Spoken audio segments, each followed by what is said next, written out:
Saya terlahir kembali sebagai goblin. Namun saya malah mengabaikan gadis manusia yang cantik. Saya malah memilih seekor goblin betina yang dibenci oleh suku. Semua goblin menertawakan saya dan menganggap saya bodoh. Namun hanya saya yang tahu dengan jelas. Goblin yang ada di depan saya adalah satu-satunya goblin betina di dunia ini. Jika saya bersatu dengannya, saya bisa menjadi goblin god seperti dalam legenda. Ternyata, ini adalah dunia ciptaan Tuhan yang penuh dengan monster kuat. Bahkan manusia pun memiliki tempat di benua ini. Namun saya malah menjadi goblin yang paling lemah dan kotor. Meskipun memiliki sistem yang diperlukan oleh seseorang yang terlahir kembali. Tapi sistem ini tidak bisa diaktifkan. Dan dalam ingatan saya, goblin adalah monster dengan level terendah di benua ini. Namun mereka memiliki kemampuan untuk terus menyerap. Dan menjadi lebih kuat jika berhubungan dengan goblin betina. Tapi ras goblin tidak memiliki goblin betina. Untuk berkembang biak, mereka harus terus merebut goblin betina dari ras lain. Namun saya yang dulunya manusia, tentu saja tidak bisa melakukan tindakan yang menghapus kemanusiaan. Oleh karena itu, ketika anggota suku menyerang gadis manusia itu, saya sekali lagi maju untuk menyelamatkannya. Tentu saja, tindakan saya yang berulang kali mempertaruhkan nyawa, membuat gadis itu mulai menyukai saya. Dia bisa melihat bahwa saya tidak ingin tinggal bersama para goblin itu. Lalu dia memberitahu saya bahwa pasukan ksatria manusia selalu adil dalam memberi penghargaan dan hukuman. Ketika pasukan ksatria datang untuk menyelamatkannya, dia akan membujuk mereka untuk membawa saya ke desa manusia. Mendengar kata-kata ini, saya terkejut, karena kekuatan saya saat ini masih terlalu lemah. Jika saya bisa bertahan hingga pasukan ksatria datang, saya bisa mendapatkan perlindungan dari manusia dan bertahan hidup. Saat itu saya juga bisa fokus untuk mencari tahu bagaimana cara mengaktifkan sistem ini. Namun tiba-tiba terdengar suara langkah kaki yang gaduh di luar gua. Saya cepat meminta gadis itu untuk bersembunyi. Tak lama kemudian, saya melihat seorang goblin berlari menuju sini sambil berteriak. Manusia, cepat bersatu dengan saya. Jika saya menjadi lebih kuat, saya tidak akan dibunuh. Saya tanpa ragu langsung memenggal kepalanya dengan pedang. Kemudian saya berbalik dan memberitahu gadis itu. Sepertinya ada manusia yang datang untuk menyelamatkanmu. Gadis itu langsung berlari dengan gembira menuju keluar gua. Begitu kami keluar dari gua, kami melihat sosok yang mengenakan zirah membantai segala sesuatu di sekitarnya. Pemandangan ini membuat saya terpaku di tempat, karena dari panel sistem saya bisa melihat dengan jelas.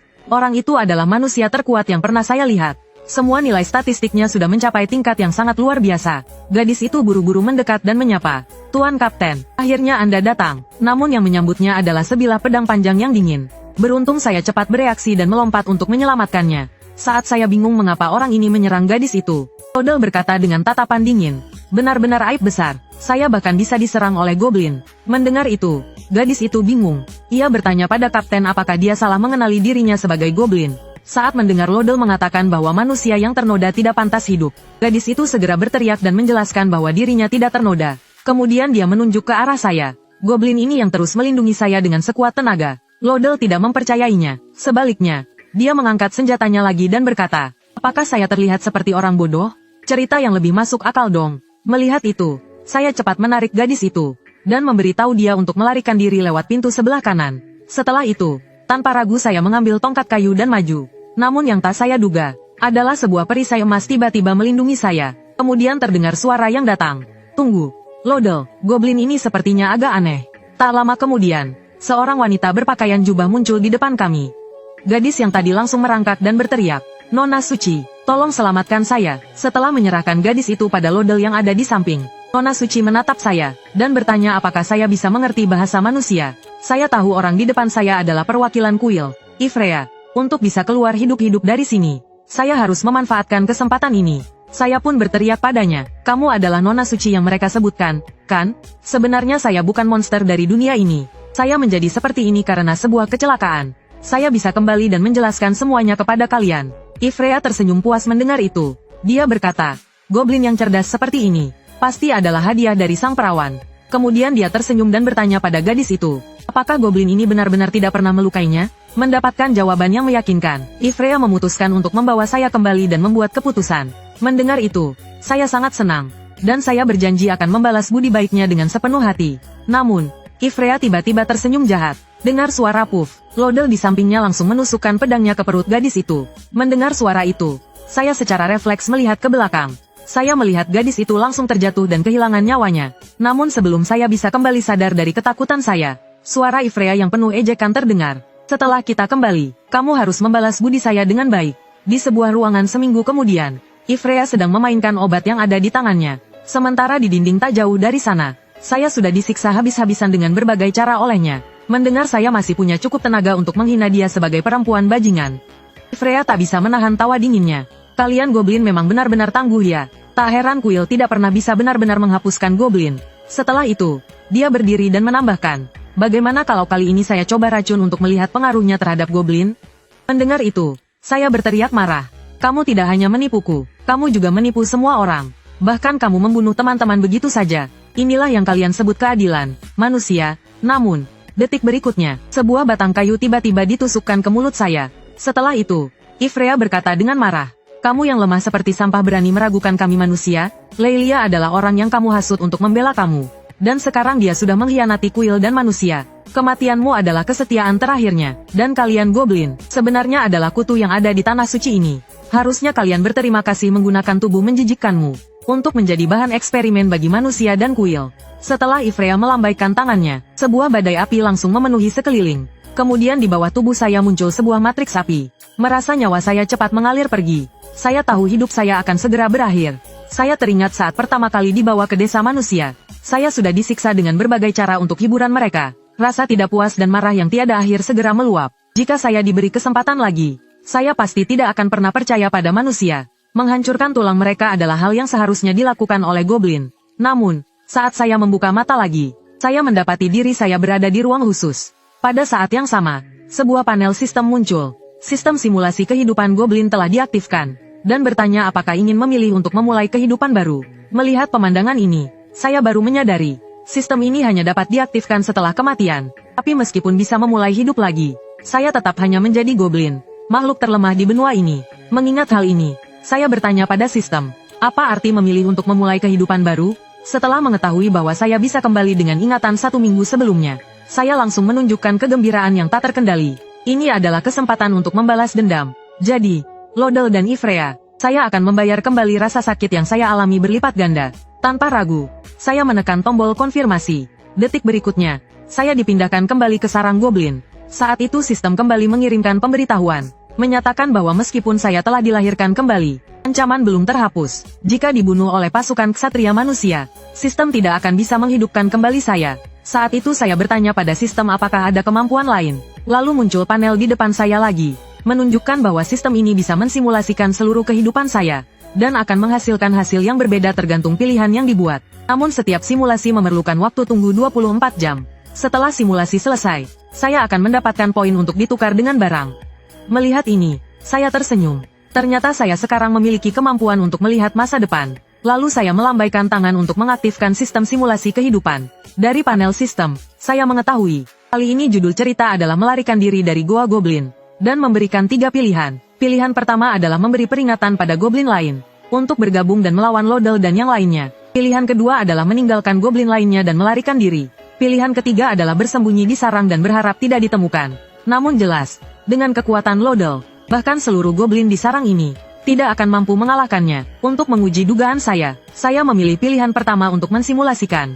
Mungkin saya bisa menukar poin untuk mendapatkan senjata dan meningkatkan kekuatan. Ternyata, seperti yang saya duga, hanya dalam waktu kurang dari 2,5 menit, semua goblin dibunuh oleh Lodel dan kelompoknya. Namun, yang menggembirakan adalah, poin hadiah dari simulasi berhasil diterima. Segera saya membuka toko untuk memilih senjata. Namun ternyata senjata yang tersedia membutuhkan ratusan hingga ribuan poin. Dan satu-satunya yang bisa saya tukar adalah, hanya ada pedang elven cepat yang paling biasa ini. Namun meskipun demikian, senjata ini jauh lebih kuat daripada senjata goblin 100 kali lipat. Namun yang membuat saya penasaran adalah, karena saya kembali ke garis waktu ini, Kailia seharusnya sudah dihidupkan kembali. Mengenai hal ini, sistem memberikan penjelasan. Ternyata kelahiran kembali saya menyebabkan beberapa detail berubah. Dan kali ini Kailia tidak diculik oleh goblin. Saat ini dia sedang hidup bahagia di desa. Memahami sebab dan akibatnya, saya tersenyum puas. Karena sekarang saya tidak perlu khawatir lagi. Sementara itu, di luar sebuah gua, 2 ksatria dari pasukan ksatria sedang mengeluh. Mengapa goblin belum keluar untuk mati? Tanpa mereka ketahui, saat mereka sedang bercakap-cakap, saya sudah diam-diam sampai di pintu gua. Saat mendengar salah satu dari mereka memberi peringatan pada rekannya. Selain goblin, anak perempuan manusia yang melarikan diri dalam keributan, juga harus dibunuh sesuai perintah Lodel. Saya tak bisa menahan amarah dalam hati. Manusia bajingan dari gereja suci. Demi kekuasaan mereka bahkan tak segan-segan mengorbankan sesama ras mereka. Mendapatkan ide cemerlang, saya langsung mencubit hidung dan mencoba meniru suara perempuan. Tak lama kemudian terdengar suara dari dalam gua. Aku adalah gadis dari kota cahaya. Siapa yang bisa menyelamatkanku? Mendengarnya, salah satu dari mereka segera menyembunyikan senjatanya dan menuju gua. Saat ia keluar dan berkata, "Jangan takut, pasukan ksatria kami pasti akan mengantarmu pulang dengan aman." Yang menyambutnya adalah serangan mendadak saya yang telah menunggu lama. Memanfaatkan kekeliruan rekannya, saya tanpa ragu menyerang tubuhnya. Dengarkan suara swish. Tak sempat bereaksi, tubuhnya cepat terluka oleh pedang saya. Meskipun ia tidak mengerti bagaimana goblin bisa memiliki senjata yang sangat baik. Dia langsung berlutut dan memohon untuk diampuni, sambil mengeluarkan foto istri dan anak perempuannya untuk menarik simpati. Melihat goblin ini teralihkan perhatian, pria itu tersenyum jahat dan mengeluarkan pisau. Dalam hatinya berkata, "Matilah, kau makhluk bodoh." Namun, detik berikutnya pria itu langsung kehilangan kepalanya. Sebelum saya sempat menghela napas lega, dari jauh terdengar suara pertempuran antara Lodel dan Goblin. Saya tahu sekarang bukan waktu yang tepat untuk bertemu dengannya. Segera saya melepas pakaian pria itu dan berjalan ke arah yang berlawanan. Tak lama, Ivelia dan Lodel menemukan kedua mayat ini. Setelah menganalisis, Ivelia menyadari bahwa kedua orang ini dibunuh oleh tangan Goblin. Dan karena mampu membunuh dua manusia, mungkin itu adalah Goblin mutasi. Mendengar ini, Lodel menendang mereka, mengutuk mereka sebagai sampah yang bahkan tidak bisa mengurus goblin mutasi. Namun Ivelia menjilat bibirnya dan berkata, "Goblin mutasi ya, pasti akan sangat menyenangkan. Jika kita bisa menangkapnya, aku pasti akan bermain dengannya dengan sangat menyenangkan." Sementara itu, saya setelah berlari lama, akhirnya merasa lega. Setelah berpikir mereka sangat membenci goblin, saya memutuskan untuk membalas mereka dengan cara goblin. Perlu diketahui bahwa sifat goblin adalah berkembang biak dan menelan. Untuk meningkatkan kekuatan mereka, sambil membesarkan generasi yang lebih kuat untuk memperluas pengaruh. Jadi kali ini, saya ingin setiap pria hidup adalah kemewahan. Setiap wanita merasakan penderitaan di bawah kaki saya. Namun tiba-tiba, dari semak-semak di samping saya terdengar suara. Saya yang segera sadar memutuskan untuk menyerang terlebih dahulu. Apakah itu pengejaran dari Lodel atau makhluk lain? Hanya dengan mengambil inisiatif, saya tidak akan terluka. Namun, saya berhenti tiba-tiba di tengah jalan.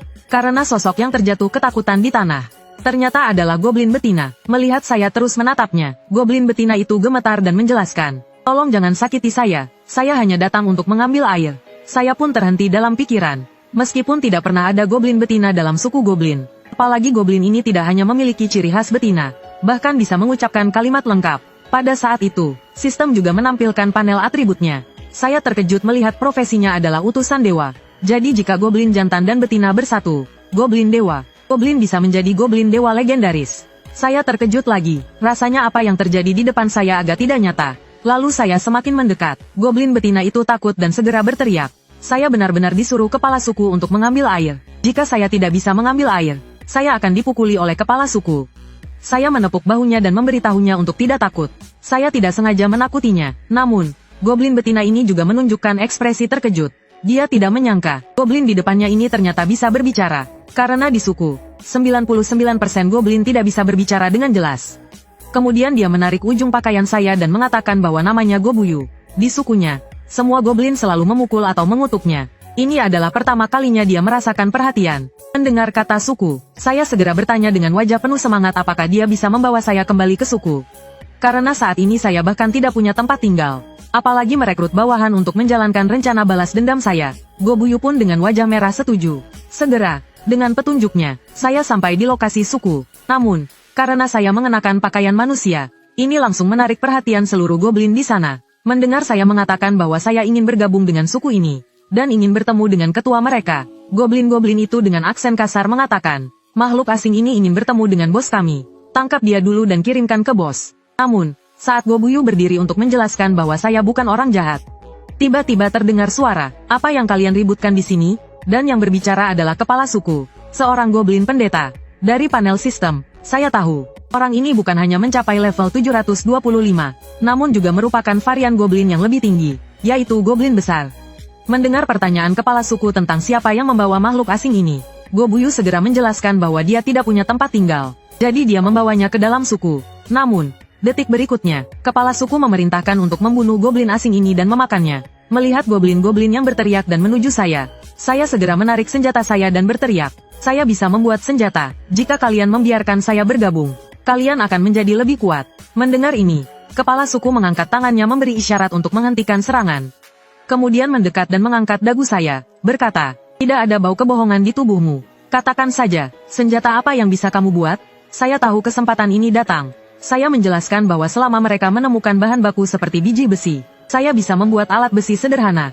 Jika ada cukup waktu, saya bahkan bisa membuat senjata yang lebih kuat daripada yang ini. Kapan mendengar saya berkata bahwa begitu memiliki senjata kuat, suku ini akan mampu mengalahkan monster atau manusia? Semua goblin yang hadir langsung berteriak. Dengan senjata besi, kita tidak takut pada manusia. Pergi ke suku utara dan tangkap elf untuk berkembang biak. Mengenai ini, kepala suku juga sangat mengerti pentingnya senjata. Dia menunjuk Gobuyu di sampingnya dan berkata, kamu punya 3 hari untuk menemukan biji besi. Jika senjata besi tidak bisa dibuat. Setelah berkata begitu, dia langsung pergi bersama sukunya tanpa menoleh. Namun bagi saya, orang tua ini tidak kalah jahatnya dengan Lorder. Dia bahkan tidak ragu untuk mengorbankan sesama suku. Karena waktu yang terbatas, saya pun memimpin para goblin untuk mencari biji besi. Perjalanan panjang yang memakan waktu sehari semalam membuat Gobuyu kelelahan dan terengah-engah. Goblin lainnya melihat ini dan menendangnya hingga terjatuh ke tanah. Kamu makhluk jelek, masih berani malas. Kalau tidak menemukan biji besi, kamu akan dibunuh. Bertambah banyak goblin yang ikut memukuli Gobuyu. Namun, sebuah batu jatuh dan mengenai kepala salah satu dari mereka. Awalnya, para goblin marah dengan tindakan saya. Namun setelah saya mengatakan bahwa jika kita tidak menemukan biji besi, begitu sampai di lembah di depan, saya akan tanpa ragu membunuh mereka. Para goblin langsung gemetar ketakutan. Kemudian mereka berlari sambil mengancam. Kamu tunggu saja, begitu kami menemukan biji besi, bos kami tidak akan membiarkanmu hidup. Mendengar ini, saya tentu mengerti maksud mereka. Meskipun saya menyerahkan senjata tepat waktu, saya tahu bahwa akan tetap dibunuh oleh kepala suku goblin itu. Namun, teringat perkataan tentang bagaimana jika saya berhubungan dengan goblin betina. Goblin jantan bisa menjadi legenda Goblin God. Saya pun mengusap air mata Gobuyu dan berkata, Gobuyu, apakah kamu mau bersamaku? Selama kamu bersama saya, mulai sekarang saya akan melindungimu, memberimu makanan terbaik, dan tempat tidur yang paling hangat. Siapapun yang berani mengganggumu akan saya buat mereka menyesal. Mendengar ini, Gobuyu segera bertanya apakah ini benar. Dan saya menegaskan bahwa saya selalu menepati janji. Namun, agar tidak diganggu, dia harus membantu saya menjadi lebih kuat. Namun setelah mengetahui bahwa cara untuk menjadi lebih kuat adalah dengan berhubungan, Gobuyu dengan wajah penuh harap berkata, benarkah, jika itu bisa membuatmu lebih kuat? Saya bersedia. 5 detik kemudian, sistem tiba-tiba mengirimkan pemberitahuan, mengatakan bahwa sang pemilik akan memiliki 7 anak bersama Gobuyue. Saat ini, tidak hanya batas level yang meningkat, namun berbagai atribut juga meningkat pada tingkat tertentu.